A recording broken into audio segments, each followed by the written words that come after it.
Là, c'était le bâtiment où il y avait les convoyeurs, il y avait 14 convoyeurs. Jean-Paul Kohler a travaillé pendant 30 ans à Bataville, l'immense ville-usine des chaussures Bata. Depuis l'annonce d'un nouveau redressement judiciaire et des 400 derniers emplois menacés, Jean-Paul, plus que jamais, veut se souvenir de la grande époque. Il fallait casser, démonter des fenêtres pour rentrer des machines. Une ville entière construite par Bata autour des usines. 2700 habitants. Une école, une église, des immeubles pour les ouvriers et leurs familles, des maisons pour les cadres.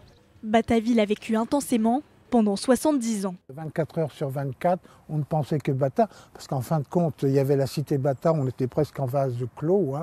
Donc c'était une ambiance formidable, tout le monde se connaissait, l'ambiance était très bonne puisque les gens, à une époque, étaient très bien payés. Aujourd'hui, après des plans sociaux en série, Bataville s'est transformée en ville fantôme. Moins de 500 habitants.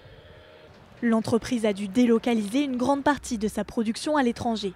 Au détour d'un immeuble vide se trouvent les derniers salariés qui dépendent de la marque. Ces sous-traitants préparent les commandes et les livraisons de chaussures, mais les ventes ont été divisées par 4 en 5 ans.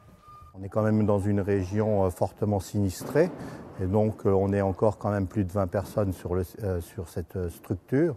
Donc mon problème aujourd'hui, c'est d'essayer de pouvoir sauvegarder quand même des emplois. Il ne reste qu'un espoir pour les derniers ouvriers de Bataville.